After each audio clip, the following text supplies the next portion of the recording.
খুঁজবো বগুড়া জেলার একজনকে, দিব সারপ্রাইজ। চাউলের বস্তা।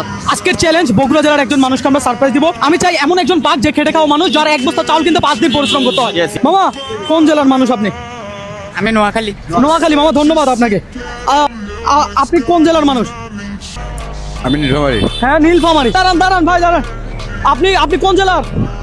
হ্যাঁ কিশোরগঞ্জ। কিশোরগঞ্জ। ধন্যবাদ ভাইজান আপনারে। আপনি কোন জেলার? আমি ভোলা। ভোলা জেলার। ধন্যবাদ। আপনি কোন জেলার মানুষ? কোন জেলার মানুষ? বরিশাল। বরিশাল। আপনি? ভোলা। ঠিক আছে। জেলার মানুষ? আমি এই জেলার মানুষ। এই জেলা বলতে আপনার গ্রামের বাড়ি কই? আমার গ্রামের বাড়ি হচ্ছে চাঁদপুর। চাঁদপুরের মানুষ। আপনি কোন জেলা? আমি না কুমিল্লা নাঙ্গল। আর কত খুঁজবেন এইভাবে? এই মামারা জিজ্ঞাসা করছি। মামা আপনি কোন জেলার? নোয়াখালী জেলার। নোয়াখালী। ও আচ্ছা ঠিক আছে। হ্যাঁ কি জন্য জিজ্ঞাসা করছি বলতে, আমরা এই বস্তাটা এমন একজনকে দিব যার বাড়ি হবে, দেখাই দেন। বগুড়া জেলা, বগুড়া। হ্যাঁ বগুড়া জেলা।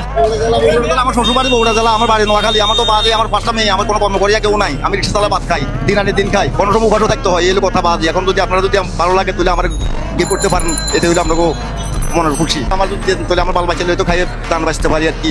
আচ্ছা এটা ধরেন, এটা ধরেন, এটা ধরেন, এটা ধরেন। দর্শক আপনারা কিছু মনে করেন না, আমরা বগুড়া জেলার আজকে পাই নাই, অন্য সময় খুঁজবো। এটা ছিঁড়ে ফেললাম। আর এইটা চালের বস্তা দিলাম না মানে। চালের বস্তা পেয়ে আপনার কেমন লাগতেছে বলেন? আলহামদুলিল্লাহ ভালো লাগতেছে, আপনাদেরকেও ভালো লাগতেছে। আপনারা আমাদের জন্য এটা আল্লাহর তরফ থেকে একটা কি করছেন, আমি অনেক খুশি।